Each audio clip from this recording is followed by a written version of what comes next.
Positive Fandom. I'm your host, Rrr Mmmm, and today we have Tom Jr. Jackson with us. Hi, Tom. Hello.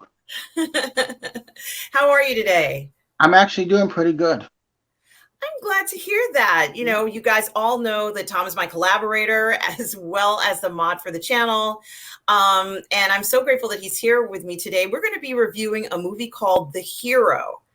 And Tom, you referred this movie to me. How did you find out about this film? The other day, I was going through Amazon Prime, which you can see this movie on Amazon Prime, but also on the Tubi app for free, but that has commercials with it. And I just came upon this movie, and I was like, "This looks interesting." And I looked at the trailer, and I'm like, "This movie looks really good." And then I thought of you, and I know how you like little movies like that. And I said, "You should watch this movie." As a matter of fact, let's watch this movie and then do a review of it, because it looks like it'd be something fun to, talk about. And I was really blown away by the trailer. Like, okay, this looks like a great little movie. And I like that Amazon has those little hidden gems that you can't really find on, Netflix or Hulu. Well, Hulu has some too, but Amazon has tons of these little films that you probably never heard of. And I like Sam Elliott, who's in it, and he's a great actor. So I said, well, let me check this out, So Well, that's how I found it. I just stumbled upon it. Well, I'm glad you found it and told me about it. As you said, you told me about it, you watched it, you thought it was great, and then you told me to watch it. It was a great film, and I'm glad I got the chance to see it. And as we said, the film is called The Hero, and it stars Sam Elliott as an actor in Hollywood. And he's an older gentleman in his 70s, still very attractive. You know, I could see him as a man in his 70s still playing roles, right, Tom? Right. Oh, that's right. Yeah, he's in his 70s. He's perfect for this role in the Yes. film. Yes, he is. And this film came out in 2017. Mm-hmm. The film itself was like hour and a half, maybe hour and change, as they say. But he's really good in this movie, and he shines in it. It's like it was made just for him. It's like I was looking it up today, Mm-hmm. and it was listed under Western / drama. No, Western / romance, because there is some romance in this film. And Yeah, there is romance, isn't there? yeah, and the cast in this film is phenomenal. You have Sam Elliott, as we said. You have Nick Offerman from Parks and Rec. Yes. You have Kristen Ritter, who you might all know as Jessica Jones from the show Jessica Jones on Netflix. Mm-hmm. Mm-hmm. And Katharine Ross. And for those of you who don't know who she is, she was the girlfriend of Robert Redford in Butch Cassidy and the Sundance Kid, but Right. she was also the affection of Dustin Hoffman in The Graduate. Yes, yes. And I was surprised to see, and I really hadn't thought of her in a while. Actually, no, probably about a couple of weeks ago, I was thinking about her like that. You don't really see her anymore, and she probably picks and chooses what she does. But it was great seeing her in this movie. She's 80. Hold on, what is she? She's 82. She looks incredible. She doesn't look 82 in this film. Yeah, and she is phenomenal. She's great in this film. But oh yeah, and Laura Prepon, who you all may know from that 70s show. Yes, yes. And this movie does have like a, what would you call it? May December. Yeah, yes, I suppose it would be a May December romance, for sure. January December romance. This one is the age span is quite dramatic. However, that's okay. And the film, it starts off being a light film, Tom, but it's certainly, like in after the first 5 minutes, it switches dramatically, doesn't it? Yeah, he's Sam Elliott is this veteran actor who was in westerns, and nowadays he's doing like voiceovers for commercials, and he's not quite thrilled with that. And you can tell why they keep saying, "Can you do that again?" You can say that again, just one more. Is that what you want? Just one more. You could tell he was getting upset with that. Right. And then it switches into him going to his doctor's office and finding out something about his biopsy test that he has. And then it turns into him not being able to admit what's going on with him. And he starts telling people, "Hey, I'm making a movie." And I think what happens is, exactly like what you said. Unfortunately, he goes to his doctor's office and he finds out that through his biopsy that he has cancer, and it's heartbreaking. Pancreatic, yes, terminal pancreatic cancer. It's heartbreaking because, I'm sure he wasn't expecting that. And, I think that the character just doesn't know what to do once he gets this diagnosis. Like, what do you do, when you get shocking news like that? And Right. You can really tell he's really shaken by this news as anyone else would be. Right, and he ends up taking a nap and having this dream, and you think, oh, he must be dreaming of a former movie he was in or something like that. And it turns into a Western whenever he dreams. And you're like, okay, I don't know where this is going. But those dreams become something important throughout the movie. I think they represent where he's going with his life and how it could turn out and whatnot. But he ends up going to, I think, like his neighbor's house, and he pounds on the door, and his neighbor's played by Nick Offerman, who turns out to be his weed dealer. Yes. And he's like, "Are you trying to give me a heart attack? That's a cop knock." A knock that cops give. And open up. He was like, pow, pow, pow. Yeah, he goes, "What are you trying to do?" "I'm trying to get you to open the door." And it's just something seeing Sam Elliott just getting baked with Nick Offerman, and they're talking and stuff like that, and then they have lunch, and he proceeds to try and tell him about his dream.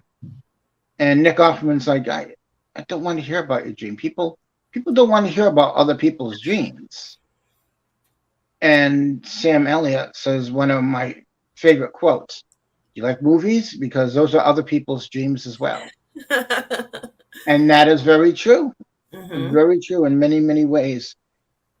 And during this course of them eating lunch, I guess Nick Offerman passes out and falls asleep. And there's a knock at the door, and in walks Laura Prepon as a character named Charlotte Doyle. Yeah, so she's there to pick up. She's there to pick up some of the product from his friend as well. Mm-hmm. and while she's waiting for him, he's staring at her. She goes, "You're staring at me. Why are you staring at me?" And he goes, "Well, I think you can sum up a person just by staring at them." And she goes, "Well, what do you sum up about me?" He goes, "Nothing." Ooh, and that was quite a thing. Yeah, and they get into this great conversation where they're just talking about stuff, and she's like, I know you from somewhere. Where do I know you from? And it's one of those kind of conversations. And that's a conversation that an actor doesn't ever want to hear from anyone else on earth. Right. Like, you look familiar, but I can't remember where you're from. Like, it makes it seem as if, what they did was unforgettable. And, for them, that's like, it's heartbreaking for them, because that work, usually meant so much to them, being part of something that was supposedly supposed to immortalize them in a way. Right. And some people do that to celebrities. They know who they are. They start playing dumb. Well, you look familiar. What do I know you from? And you know where they're from and you know who they are, but you just don't want to let your fandom out and saying, oh, you know, I know who you are. I know what you've done, and freaking out to people. So you just play dumb and go, well, what do I know you from? You look familiar, you know. And she finds out in the process that the Nick Offerman character and the Sam Elliott character were both on a television show that lasted only 13 episodes. And then she finds out that Nick Offerman had a job at one point, and he goes, yeah, and I had a wife too, and so did he. And, you know, it's very much like when you meet someone, you know, you don't quite know what to say to them. And it's all, you know, it's always like, well, you know, nice meeting you, and you don't think you're going to see them again. And yeah, I kind of like that scene. And those older shows, like from what they're explaining, you know, it was probably a show that was done maybe 20 or 30 years ago. And for shows like that were on television, and then they went into syndication, and then they went into, you know, every maybe country throughout the world, you know, millions of people have seen those shows, more than, let's say, people who have streaming services. This is maybe half the globe might have seen Cattle Driver, the show that he stars in. And so a lot of people know who he was. And it's some other generations where they're not accustomed to watching, you know, television the way that I grew up watching television. It's very different now.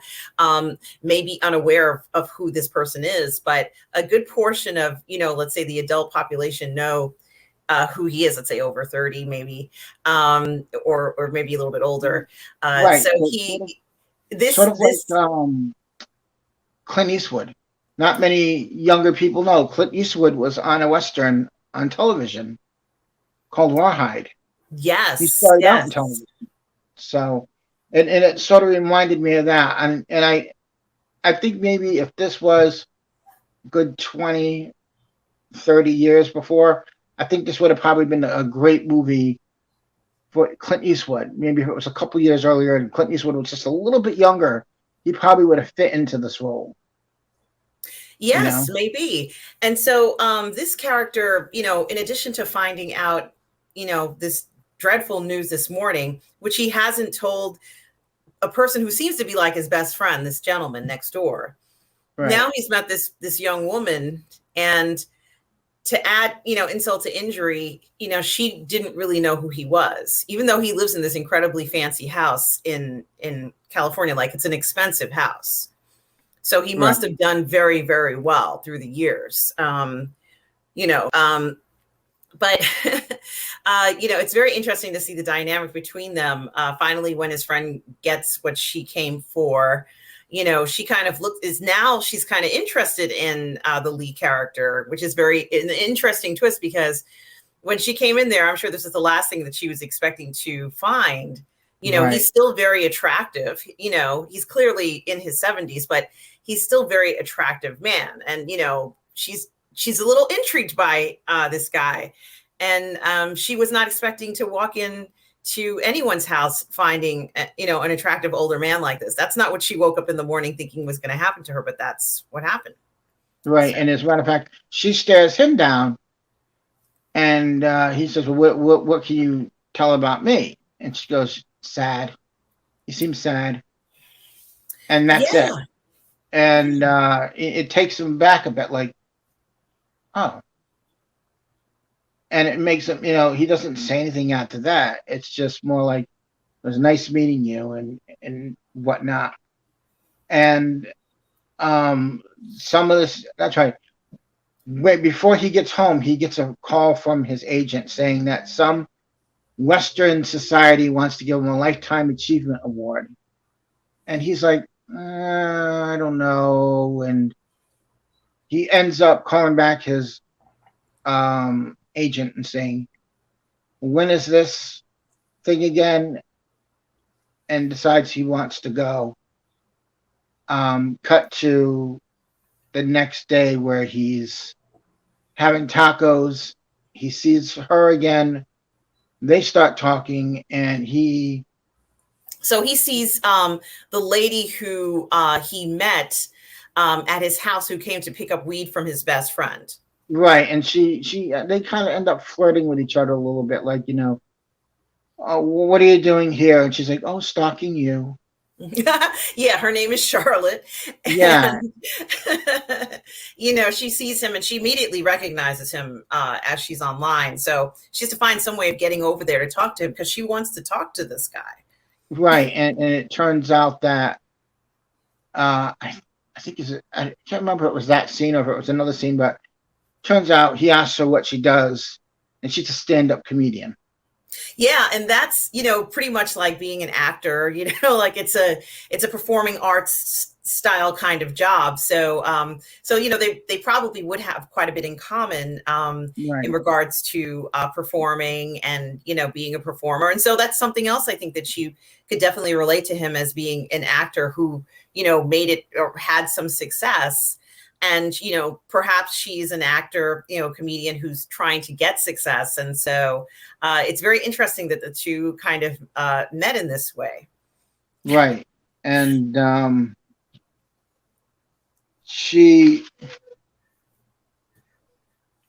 he asks her if she wants to go with him to the Western thing. Well, actually, I should back up.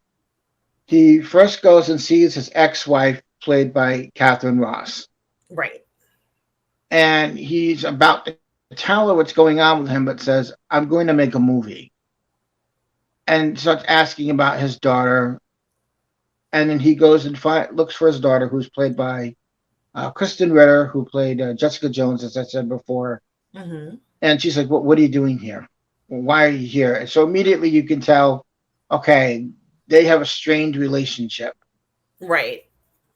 And he says, well, I just wanted to know how you were and whatnot. And I want to know if you'd like to go to this thing I got going on Sunday. And she's like, no, I'm going away for the weekend. And I have to go because it's all paid for. I can't get out of it. Cut back to when he's talking to Charlotte. He asks her, what are you doing Sunday? Takes her to the to get the award, and on the way, she slips something. She gives him something for his drink, I should say. Yeah, she gives him drugs so they can both be, I guess, high during this whole Right. award ceremony. And I think she says, this is so you will really, really enjoy Yeah. this And this event. the guy who they meet at the award ceremony was a long time ago on a show called Barney Miller. His name is Max Gale. And I recognized him. I go, oh, I remember this guy.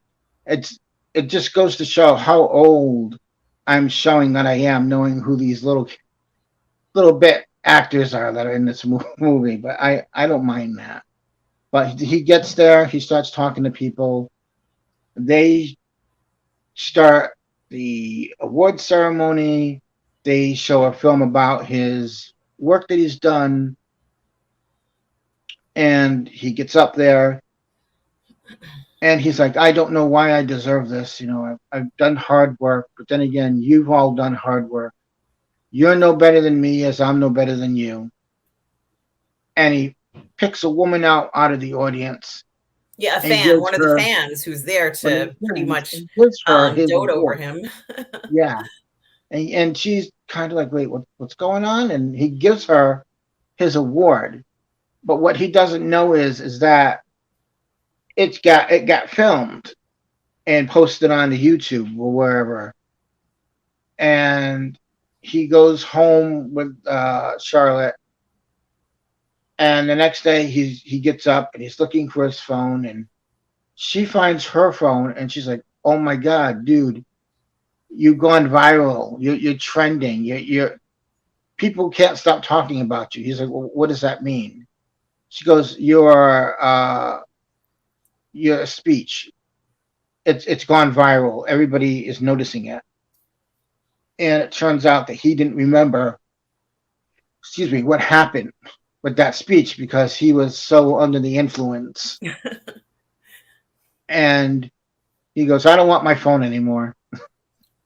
But it turns out his agent calls him and says, I don't know what you did, but people are calling about you. They're offering things. He goes, what, commercials? He goes, commercials, scripts. Matter of fact, there's a script. You should come in and check it out. They want you to read for it. And he goes, all right, fax it over. And while he's next door talking to his friend, played by Nick Offerman, and he goes, oh, you still fax, do you? Wonderful. Wonderful. And you see him trying to read the lines. And it turns out he's playing a father that's going to save his daughter. And he reads the lines with Nick Offerman. And that's where he gets really emotional. And you could see it in Nick Offerman's eyes, like, oh my God, he's got this. You know, you just see it from the way he's like, you know, I'm your father. And the girl in the movie he's reading for is like, well, my father's dead. He goes, no, I had to go and change how I look because I didn't want something happening to you, but I'm your father and I'm here to save you. And I love you. And it just hits home for the Sam Elliott character. Just by chance, he's gotten that script, and that was the lines in it. And he goes to read for it and has such an emotional reading to it, he walks out. And it was like they weren't expecting to see that from him. You know, he kept going, wait, I'm sorry, I'm forgetting my lines, but you could see that it's coming to him, and it's getting emotional to him, and kind of affecting the way he's trying to do his work. I believe, yeah. Well, and that's where you really see Sam Elliott shine with just that scene there. Absolutely. I mean, yeah.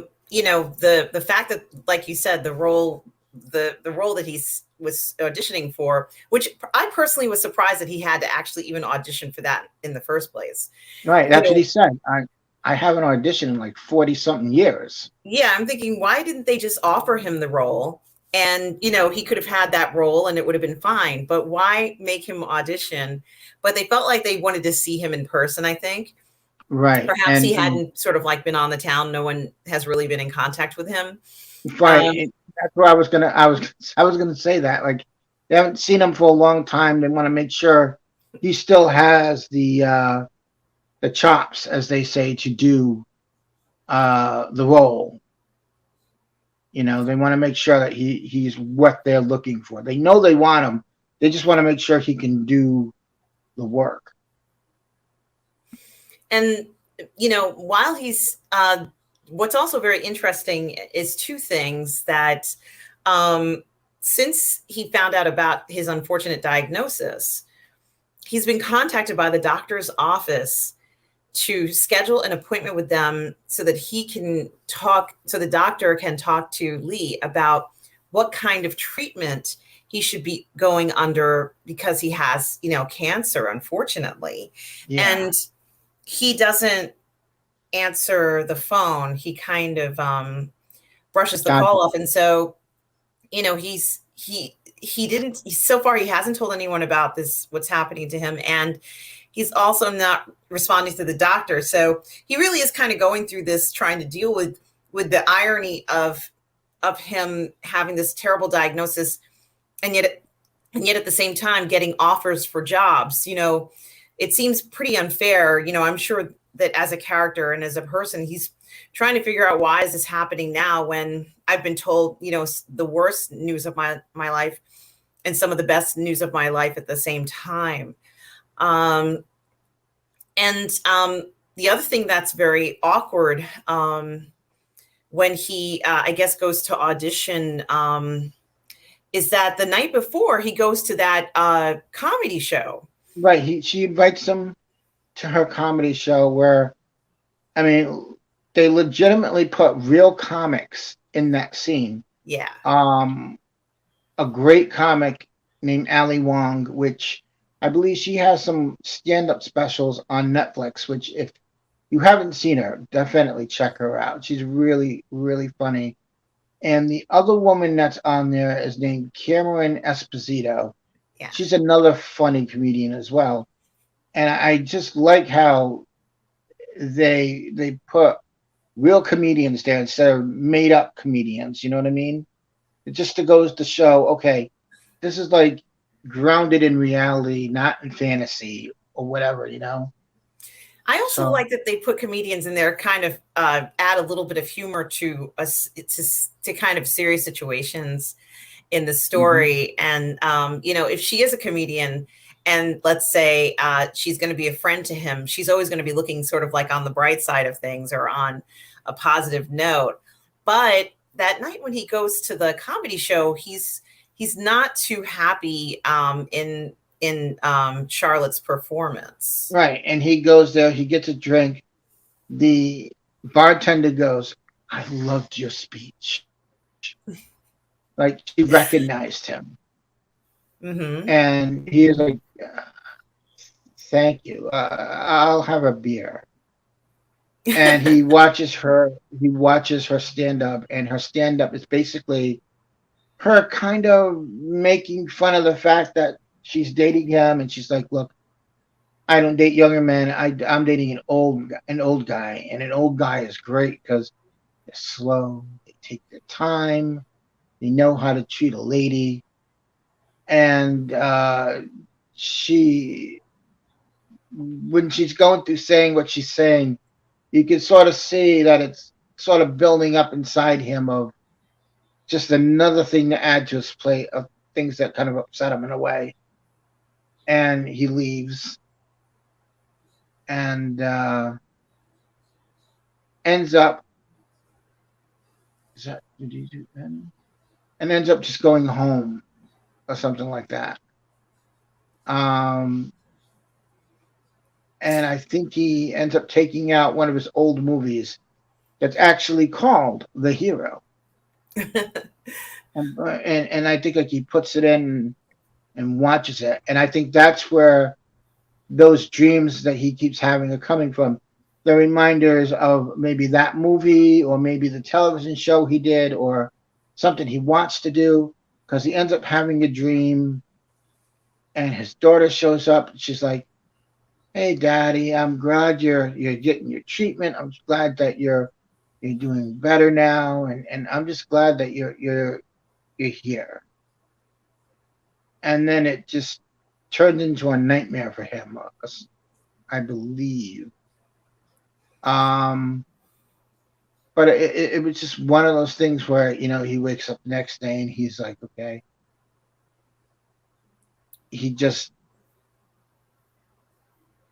wants to get high, I guess, or get big. I should change that. I should say he wants to feel a bit more free. Yeah, and I can understand why he'd want to. Yeah. Because it feels like he's dealing with a lot just now. A few days ago, things were kind of quiet, and I imagine that he, did these voiceover bits and then would go home, and he'd probably make some money, a decent amount of money from the voiceover bits, enough to maybe, put in the bank. And now he's in a position where he's found out that he has a terminal illness, that he's in demand for work, and that the woman that he's dating, is kind of like parroting their relationship because he's so much older than her. It's making him feel a little self-conscious. And this whole thing culminates around the time he had that audition, which I guess, was also a very emotional thing for him. And he was supposed to meet his daughter, I guess, for a lunch Right. date or something. And he forgets. He ends up taking some. He ends up eating some very special mushrooms. I Yeah. guess we could say, and ends up just like ignoring all the phone calls, forgetting about his dinner he's supposed to have with his daughter, and at one point, I guess Charlotte comes over and she goes, "Dude, I got something for you," and they start talking. But then it gets into, why? What do you see in me? Why are you even here? Which a lot of guys, and I will admit it, a lot of guys do get that thought, like, what does this woman see in me? Why me? Why did she choose me? Is she with me for my money? Is she with me for this or that? And it's And then okay to ask these questions. Like, it's yeah, perfectly normal to ask these questions. I think it makes sense to ask a person these questions. Like, why do you want to be with me? Like, what is it? Why me? What's the story? And no, I and think it's a that, very human scene. yeah, yeah. I think a lot of people don't ask that question. But he's the type of person that needs to know, truthfully, like, is this going anywhere? How Right. long is this going to last? Uh, do you actually want to have a relationship or what? So these are all very important things. Like, for example, if she had said, well, I just want to have a fling, I just want to enjoy the moment and not worry about tomorrow, then he would know that she just, doesn't want anything long term. But, um, he himself has to know where this might be going. I mean, while it's true that their ages are dramatically um, separate, and she's probably about, I don't know, 35 years younger than him. I Um, would say she's, yeah, probably about in her mid-30s. And it's then that he decides to say, "Look, I'm dying. I've got this. I and got it's such a starting. blow. It's such a blow," but he ends up just coming out and saying it. And then they end up becoming intimate with one another. And while they're laying with each other afterwards, she goes, "Does your family know?" And she's like, "No." She goes, "You got to let your family know. You have to tell them." And he's afraid You to tell them, of course, right. because he kind of How do feels you like do he's that? done a lot of wrong things, and then he has to tell them this, and he feels very awkward about it. And it's good that there was someone else he could tell, Tom, because if Yeah. she were not there, maybe he wouldn't have told anybody. And you could see it once he told her, a little bit of that weight comes off him. It's like you sort of see in a way where he sort of loosens up just a little bit. And she goes, "No, really, you really should tell your family." And he ends up going to his ex-wife's uh, uh, artist show. And he goes in there and he talks to her and he goes, "Look, I have to tell you something." And they pull the camera back so you don't hear what he's saying. And you just see him talking to her. And then you see her bend her head down like that, knowing that he's told her what is going to happen. Um, and also, I should mention, I almost forgot this. While he was with Charlotte and they were lying together, she goes, "You can get the surgery. There's what, an extra 5 years or so you'll get back, or whatever, that you'll get to stay around and do that. That's what you need to do. Do it." And she sort of, in a way, is trying to tell him that you can do this. So he goes and tells his wife what was going on, and then he finally calls his daughter up, and she is beyond upset with him for not showing up for their dinner. She's done with him saying, "Oh, I'll do this," and not showing up. And then he tells her what's going on with him. And immediately you see her like, "Well, how long have you known?" And he sort of doesn't tell her how long he's known, but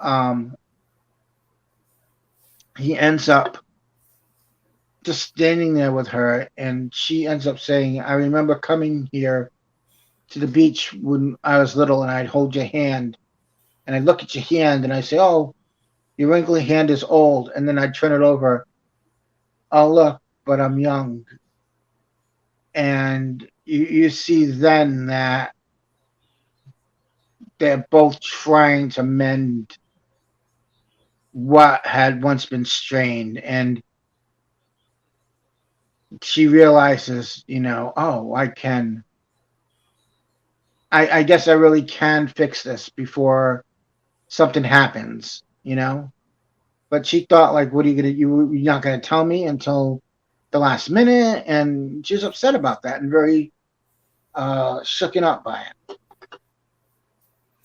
Yeah, it really was a very emotional moment, and you could see the hurt on her face. First she was hurt because she thought that what she had said to her father made him stay away from her and that he was angry with her. And, I can understand that being a child, you don't know if what you said or done is the reason why maybe, after a parent's divorce, that could be Right. the reason why you don't see your parent. And of course, it had nothing to do with what she told him about his hand. That's right. And she's like, was it because of what I said to you? I thought that's why you left. And he goes, no, that's not why I left. And she thought all these years, the reason she was mad at him, that it was her fault that he left. Yeah, And it was watch, really hard on her, wasn't it? yeah. And watch, I'll tell you, this movie had more human moments, grounded human moments in it than I've seen in a movie. Like, it wasn't one of those movies where, oh, I thought it was you. I thought it was my fault you left. You don't hear the swelling of the violins or anything like that, like you would hear in a Lifetime movie or something like that. It's very much her just saying, what are you going to do? What can you do? It's just he ends up at the beach with her, and they just discuss it, and that moment there is so real and so emotional, and it blew me. The acting in that scene alone blew me away. I mean, there have been many scenes where you go, oh, this is great, and this is wonderful. And like I said before, this is a movie where it's really tailored for Sam Elliott, and he is an underrated actor. He's one of those actors that he's not quite big, but he stays under the radar and does what he needs to do. Like right now, Sam Elliott has a show that's on Paramount Plus called 1883. Oh yes, I've seen that advertised and it looks Right. incredible. It's a prequel to the show Yellowstone. Right, right. And the first episode is very much, there's a scene in it where his family had died from some sort of disease that was going around. And you see him have to make that hard choice of having to burn the house with his family in it. And the emotion that comes from him. Just watching that one scene, I'm like, this guy can do it all. And watching this movie, I've seen the same kind of I know it's called acting, and he does it well, and he is one of those actors that just knows how to make it real and knows how to what needs to be done. He is one of the he's like a national treasure almost, one of those unsung literally heroes who does the work that you kind of want to see in an actor, that great work. And that is why I love little independent movies, because you only have so much time to make a movie. So it's we got to move, and you don't have any time to improvise, any time to do that. You just do maybe one, two, maybe three takes, and then you're done. So you get probably what 2, 3, maybe a month to make a movie at all for a small independent film. And that's really when you can see an artist's best work is in one of those small films, because they don't have the time to mess around. Whereas the big budget films, which takes 4 or 5 months, maybe even 6 months to make, and they got time to do 6, 7, 8, 9, 10 takes to get it right. But the real work is done in the small independent film. I mean, don't get me wrong, I love my big budget films, my superhero movies, but the small films, that's where it's at. Well, I have to say, something else that was also very interesting is that after he speaks to his ex-wife and his daughter, there's a very interesting scene where he calls the doctor's office. And when he calls the doctor's office, I think it's Ode to Joy or some beautiful aria or symphony comes on. I think it's called The Mornings. Do While do he's do do do do do do do do. Yeah. Yeah. And And so while he's mhm. on hold, you can hear the music playing, and it's almost, you know, it just kind of takes him out of the moment for a second. And you can see he has a beautiful view because he lives in California. We've all had And that moment where we're on the phone and you sort of hear the call waiting music. mhm. And sometimes if you're lucky, it's something like, oh, I love this. And then they take you out of it by hello. Yeah. And it's exactly what happens to him. And you actually do, what's nice about it is that he has that view. And so he kind of starts to realize, and I think that moment, I think he became more appreciative of what he has. Right. So it's very interesting to see that time where he goes from perhaps someone who might have had an insatiable appetite, to somebody who's just appreciating what he has and is going to enjoy it for as long as he has it. So it was a very interesting moment to see that it was a bit of beauty that he was able to capture at a moment he wasn't expecting to, because he's on the phone trying to find out what treatment he's going to have, which would be difficult, right? Right. And So it's very much, it's that scene where he's waiting on the phone, he's listening to the music, and it sort of takes him out of it. And you sort of see him, I don't know if it's him picturing what will happen after he gets the surgery, but you see, like, it's his birthday, he's getting a birthday cake, and you think, oh, maybe this is him thinking what could happen if he gets this surgery, the good that can come out of it. So you really can't tell, is this real life at the moment? Is this him imagining it? And then boom, you get the hello, how can we help you? You know?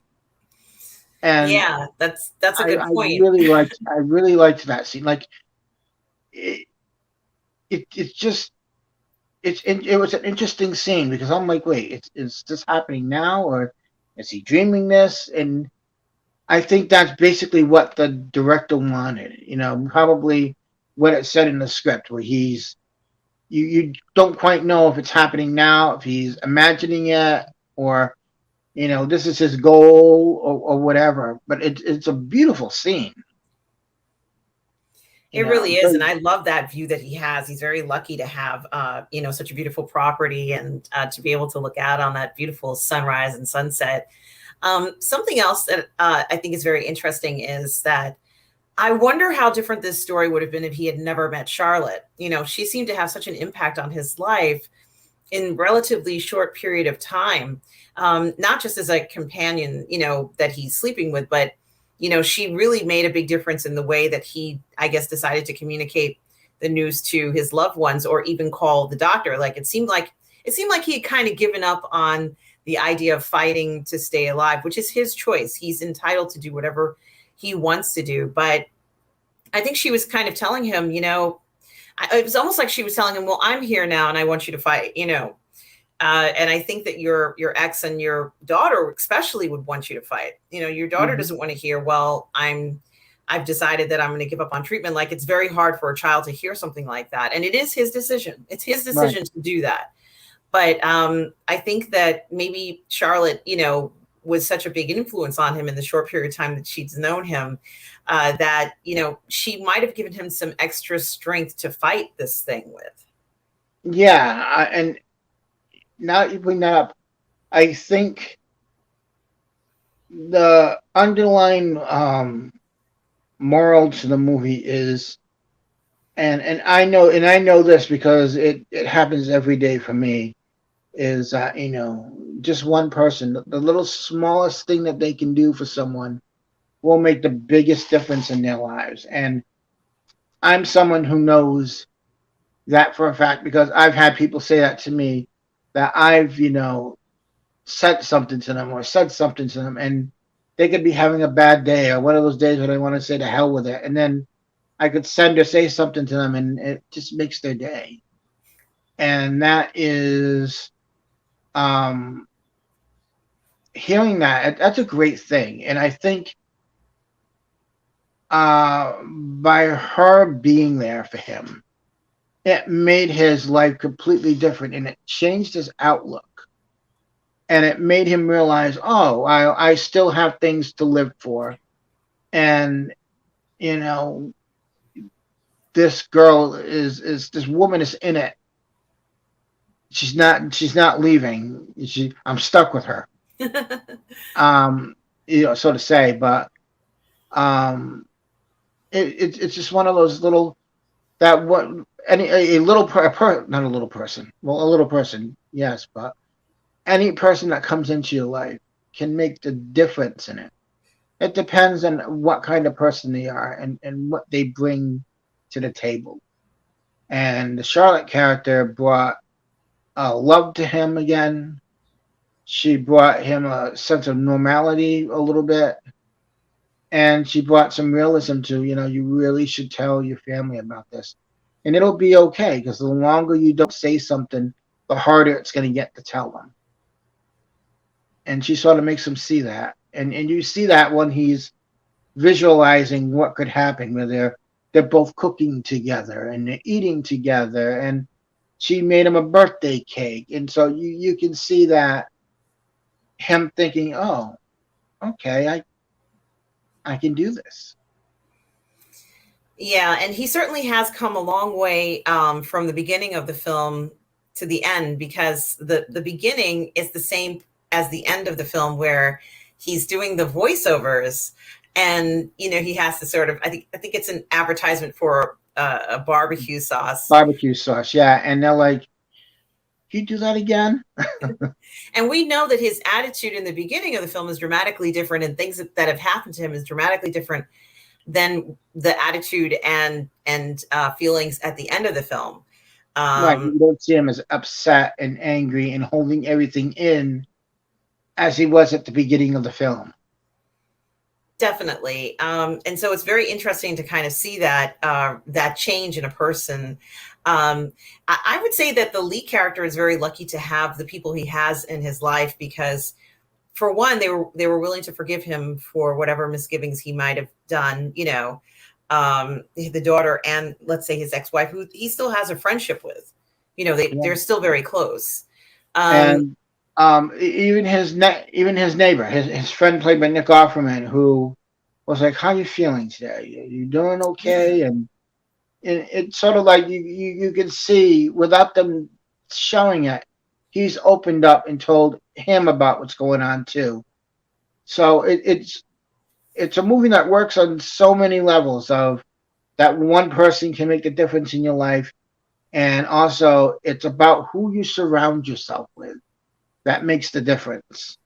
If you got good people that are willing to be behind you, then you'll be set. You'll have that support that you need. So, yeah. Yeah, it is really interesting. And so, I think that, when we're looking at this film and we're kind of looking at, you can't help but ask the question about the age difference, because it is brought up in the film. But we're seeing more and more of this happen. Right. Not just, let's say an older man and a younger woman, but an older woman and a younger man. Yeah, we are seeing a lot of this happen nowadays. And I don't think people. I could give you a good example of that too.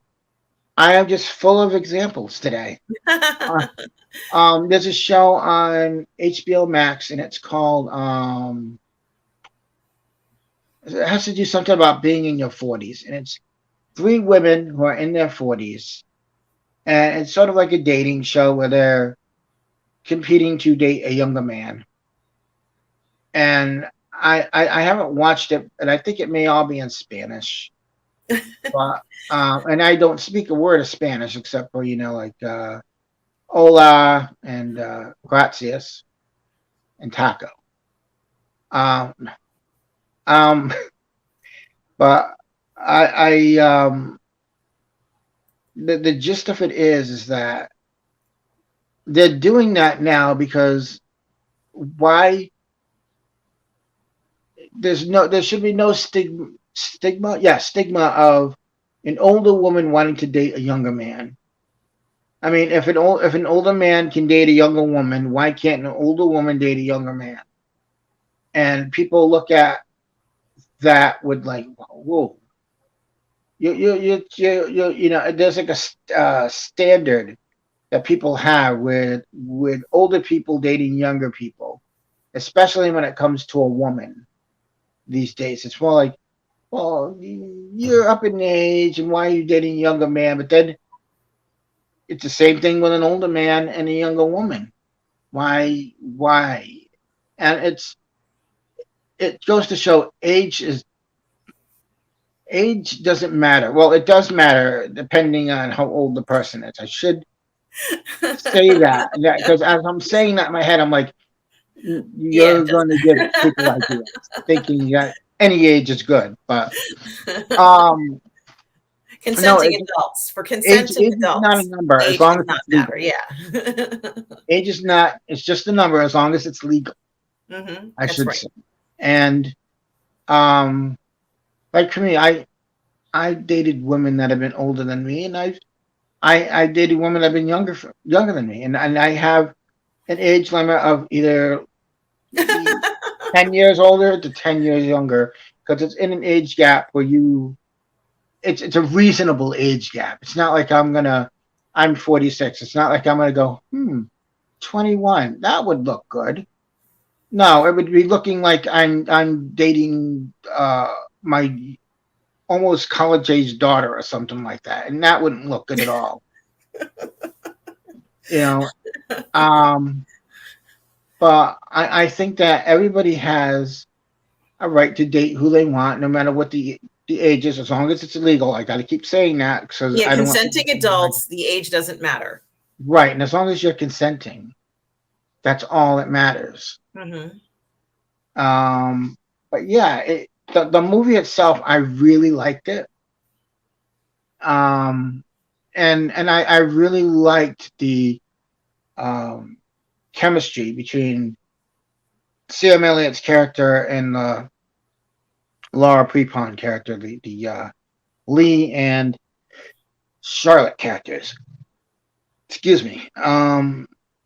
It's such a great dynamic that they have together, and it's like one of those things where you really want to cheer them on, really. And I like how she holds her own. She doesn't let him, you know, get in her way. She's like, well, wait, where are you going with this? What are you talking about? Because well, he's like, how old are you? You've never told me. How old are you? You're about my daughter's age. I don't think she's ever going to tell him her true age. I wouldn't. Right. What's something else that's really interesting about it is that he knows now that she is going to use parts of their relationship in her stand-up comedy. And this is something that's quite common for writers and for comedians to use things that happen in their everyday lives and write it and put it into their work.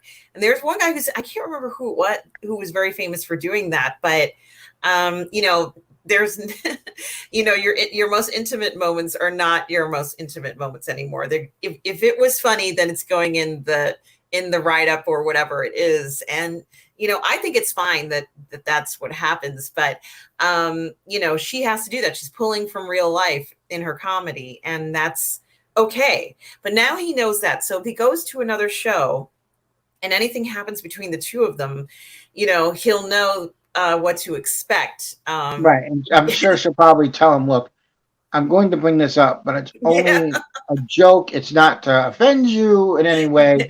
And yeah, a lot of people do that. I believe what you're thinking of is Paul Reiser. He would bring up his relationship in his comedy, and they turn that into the show Mad About You. Yes.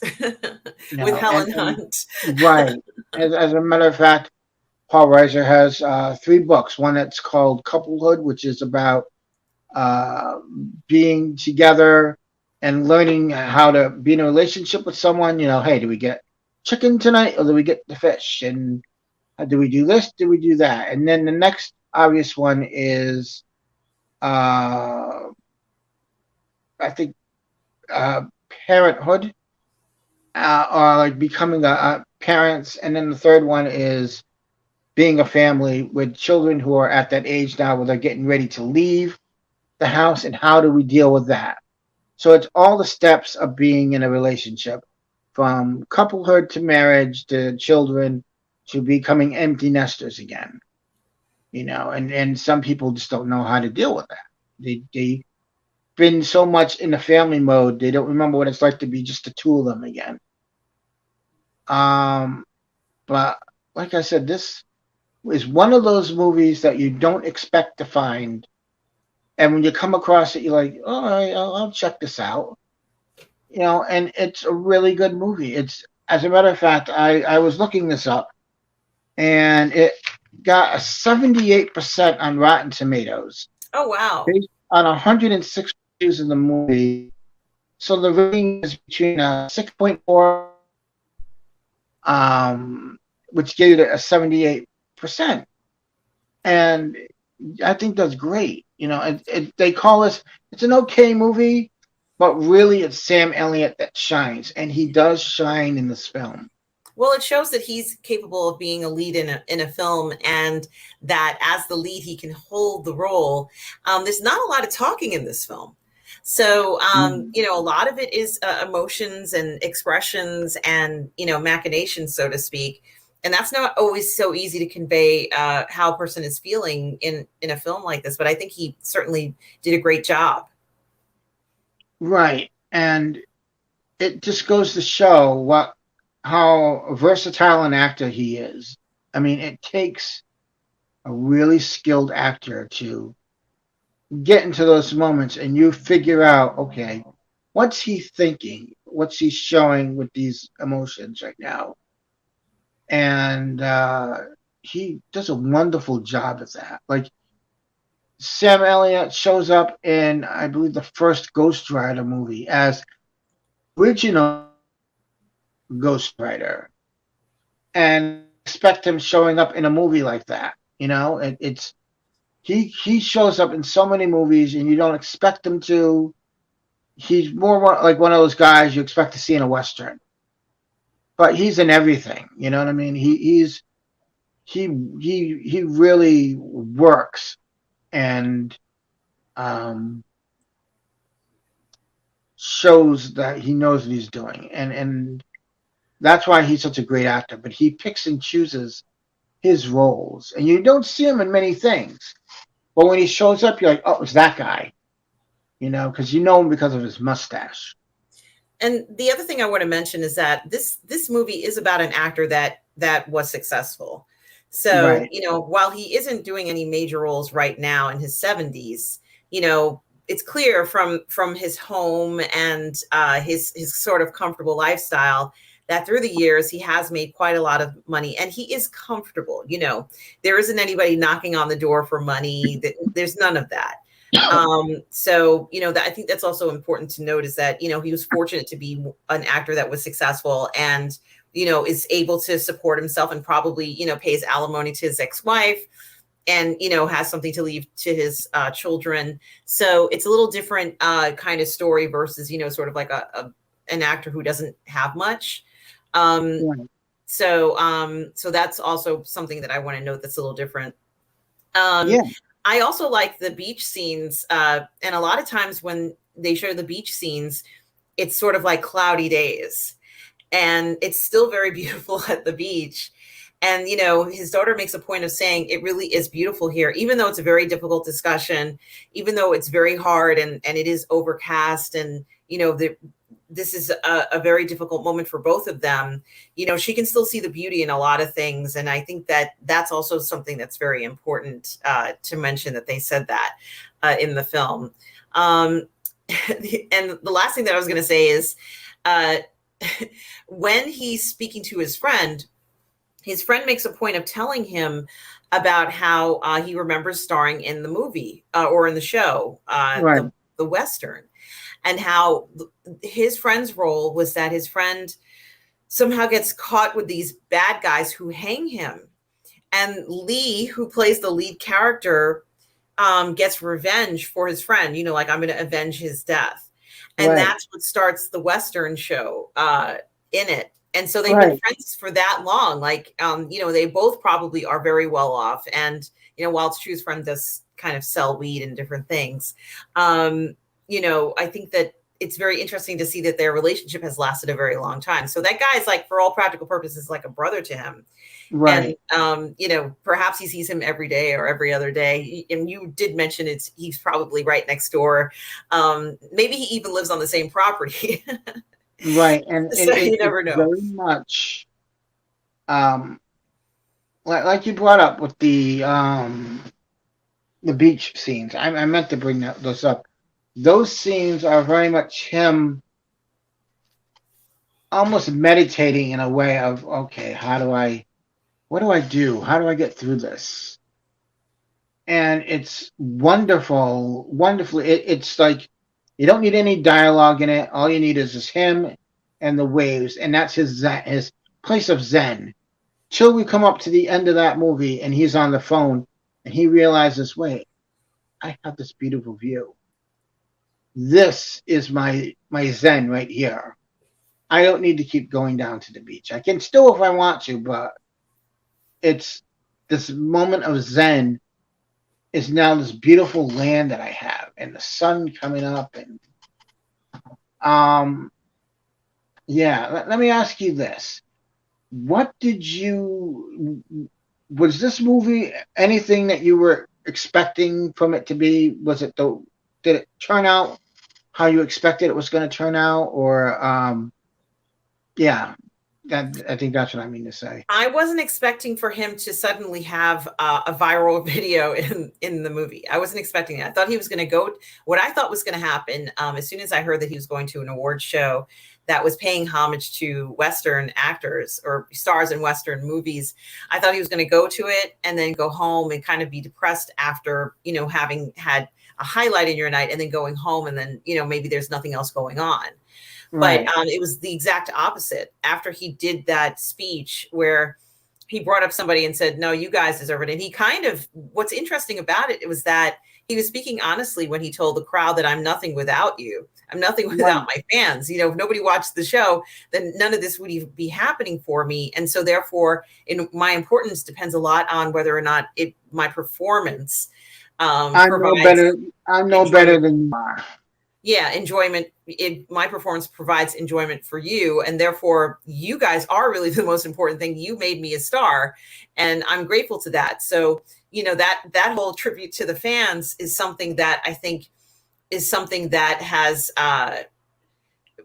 recently we've seen a lot of let's say performers criticize fans, and here we had the opposite, where he was kind of boosting up a fan and saying thank you. That woman did not think that was going to happen to her that night.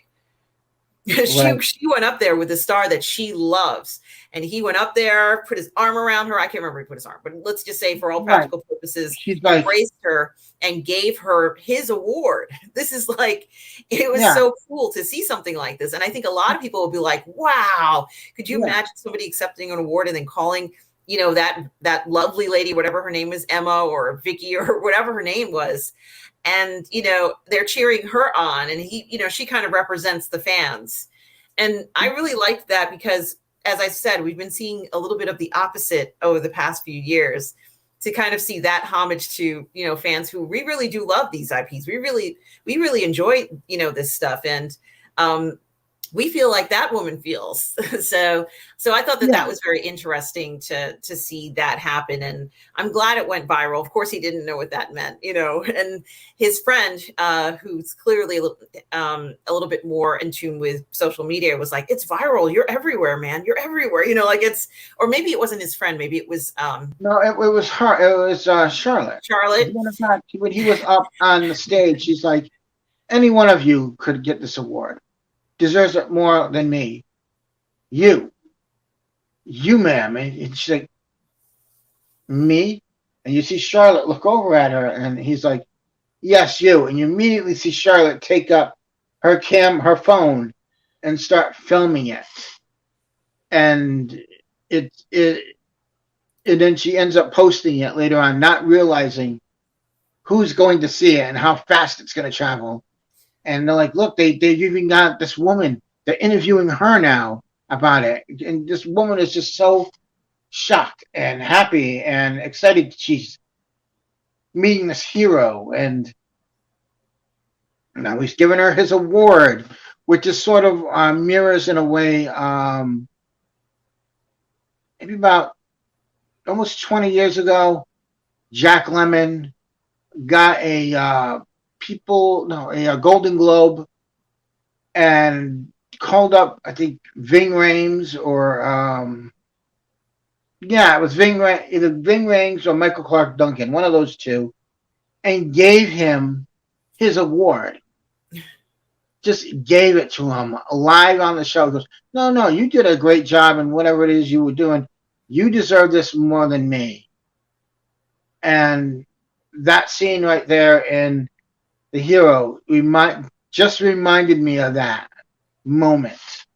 Which, if you go on YouTube and look up Jack Lemmon, Golden Globe, giving away Golden Globe, and you watch that moment where he brings this guy up and his actor up, gives him his award, you just see what kind of class those older actors have. They all had the class where, no, I think you did a better job than me.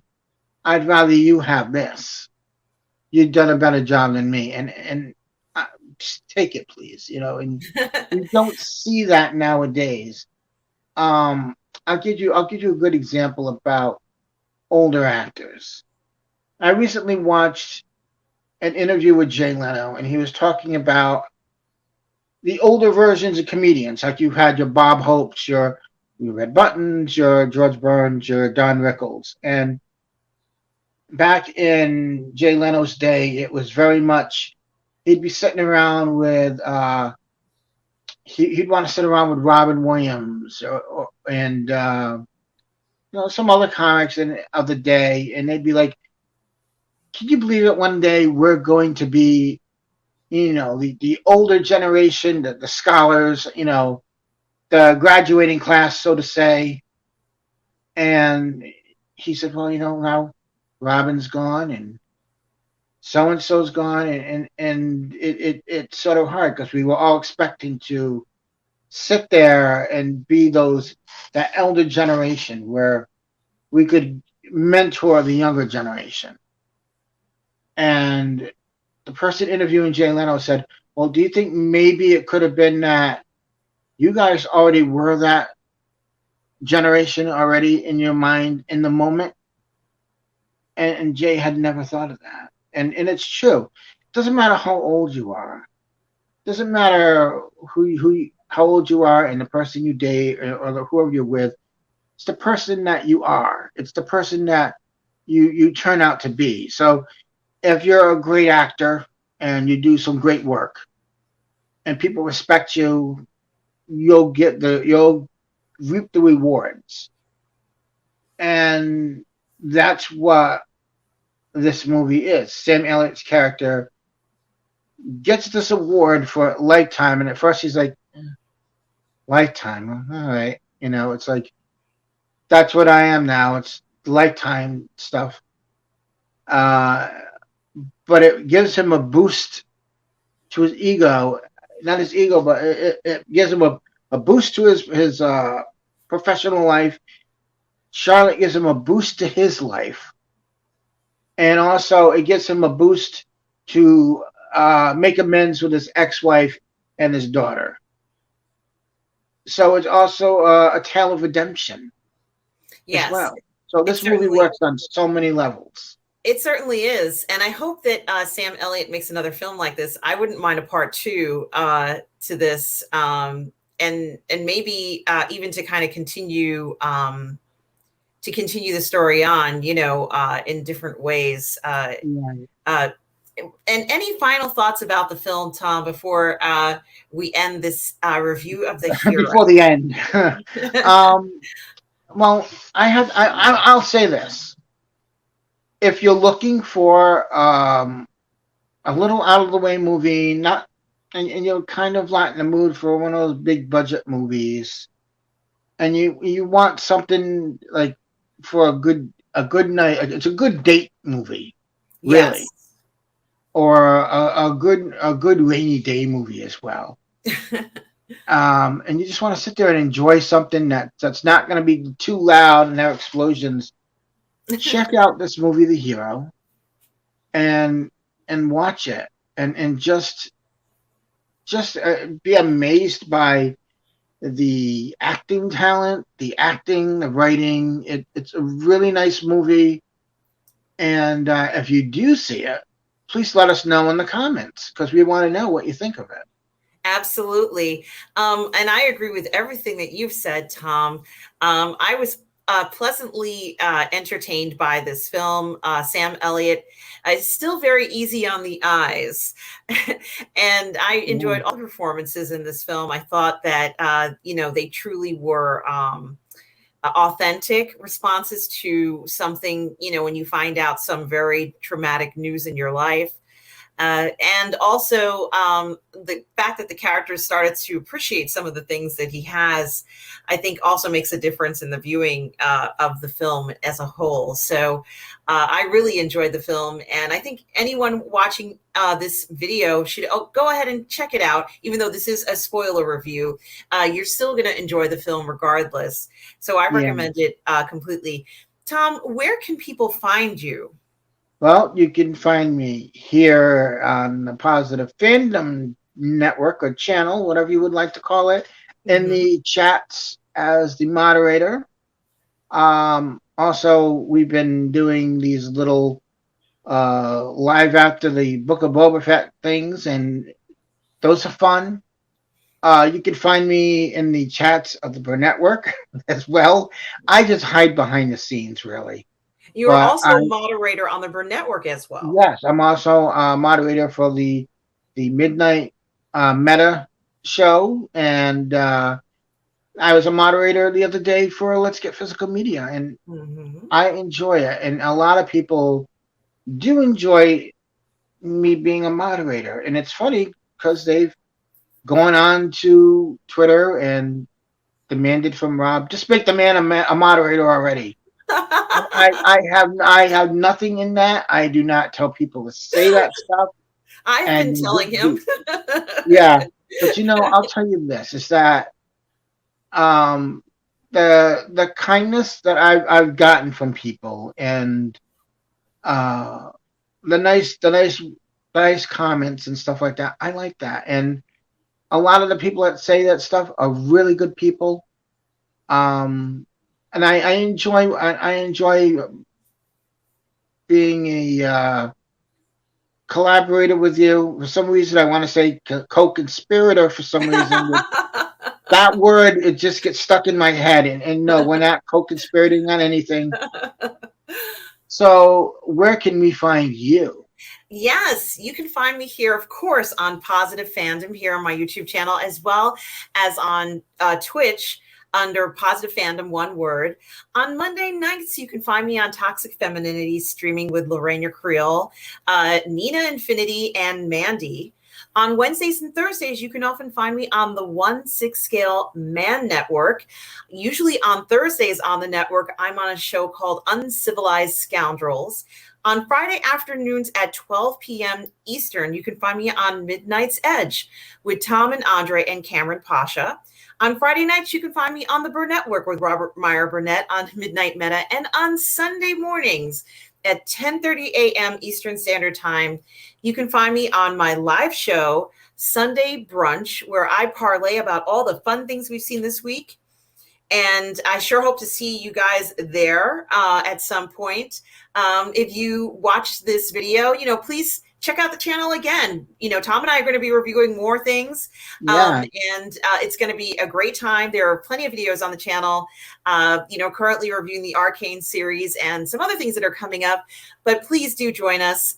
And thank you everybody for watching this And wonderful click the review. like button, click the subscribe if you haven't, and if you ring that Yes. little notification bell, you'll know when new episodes of whatever comes out on this channel come out. That is very true. And thank you, Tom, for that. For everybody watching, thank you so much for checking out the channel. I so appreciate everything you do. Tom, I know you're going to moderate this show when it goes on. So thank you in advance. And thank you for asking me to do this review. This was a wonderful film. Everybody, go ahead and check out The Hero. I promise you won't be disappointed in this one. And for everybody out there, we are all goof people. Yes, we are. Always remember, please be kind.